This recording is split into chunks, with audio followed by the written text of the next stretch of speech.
Assalamualaikum warahmatullahi wabarakatuh. Hi everyone, let me introduce myself. My complete name is Stiffalda Aufiannisa Fajrin, and I am from C class, and my student's number is 20213270. And today I'm going to practice the speech from Priyanka Chopra. Let's check this out. UNICEF Goodwill Priyanka Chopra was known as the most popular India's actresses with global following. She has won accolades internationally and is acknowledged for her acting prowess. Most importantly, she is an icon for young Indian women. The actress symbolizes power and strength. Priyanka Chopra was appointed as Global UNICEF Goodwill Ambassador in 2016. Priyanka Chopra has now been associated with UNICEF for almost a decade and a half. She has worked with UNICEF since 2006, recording public service announcements and participating in media panel discussions promoting children's rights and the education of girls, and also participated in celebrating the 20th anniversary of the Convention on the Rights of Child. Good afternoon, and thank you, and wow. I'm so privileged and so honored to be sharing this afternoon with all of you and these incredibly amazing women that are being honored today.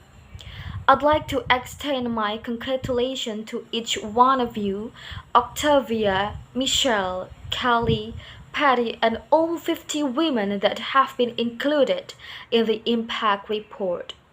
Your achievement not just inspire me but also so many others to work harder to be better and to make a dent wherever we can. So I'm very proud to be standing alongside you.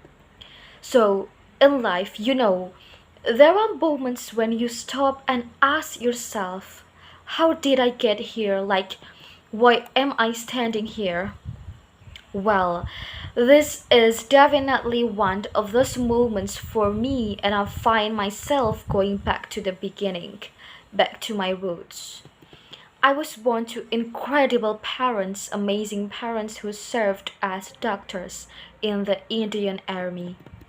I was the firstborn, and as far back as I can remember, I made my parents very proud and happy 99% of the time.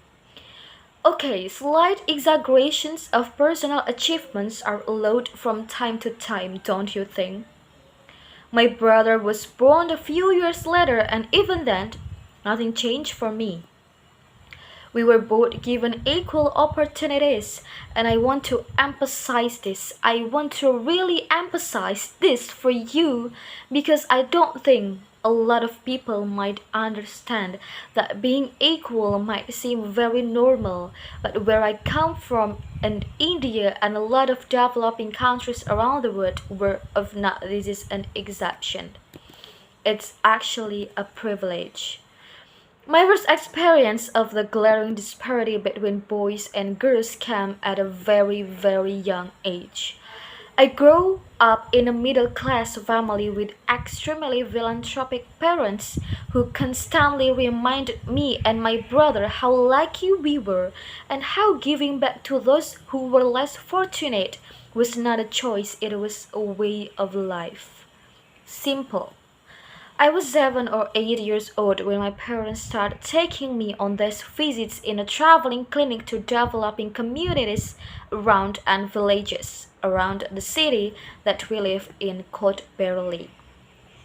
We were packed into this ambulance and my parents would provide free medical care to people who couldn't afford it.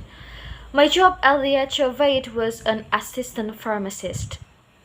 I would count all the medicines, put them in an envelope, and give it out to patients, and I really took my job very seriously, very seriously. But the more I went on these expeditions, the more I began to notice the simplest things that distinguished a boy from a girl or a man from a woman. For example, Girls were put out of school when they hit puberty because they were considered ready for marriage and babies. That's 12 and 13 while boys still enjoyed their childhood. Or basic human rights such as health care were denied just because they were women. Let's call this whole experience trigger number one for me. Fast forward a few years and many triggers in between.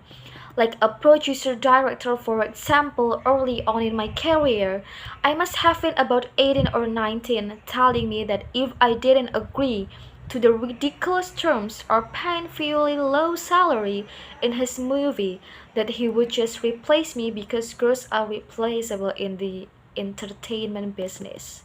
That was a memorable one. Made me decide to make myself irreplaceable. But I think what really moved the needle for me and ultimately led me to create the Priyanka Chopra Foundation for Health and Education, and around the same time partner with UNICEF was an encounter with my housekeeper's daughter.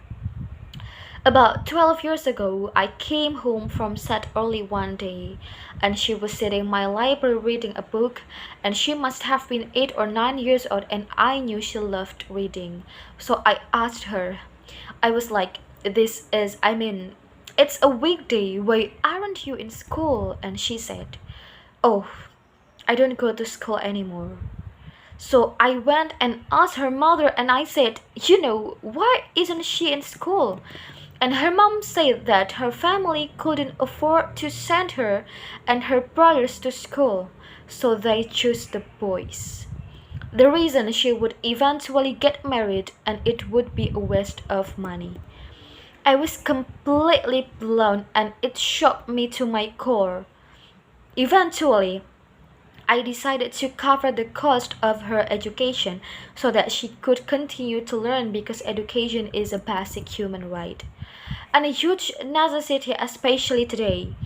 From that point on, I was determined to make a difference in as many children's lives as I could, in whatever big or small way that I could contribute.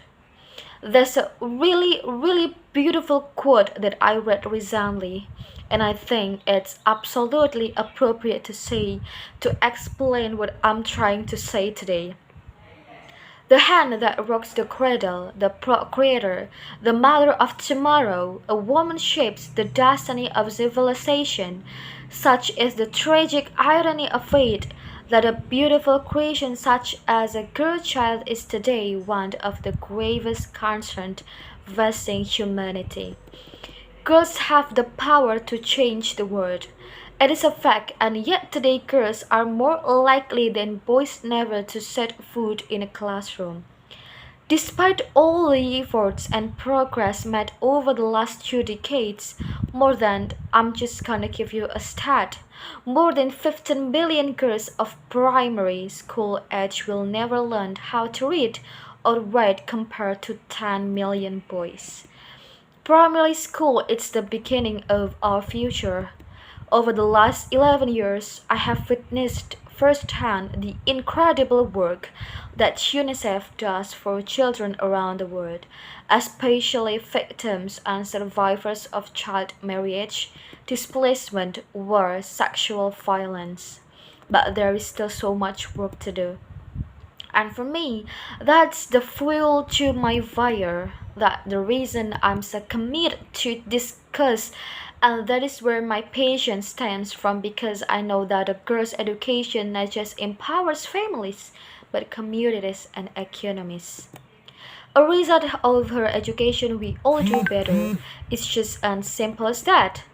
As entertainers and influencers sitting in this room, I feel that it's our social responsibility to be a voice for voiceless, which is why I applaud each and every woman in this room for being such a badass.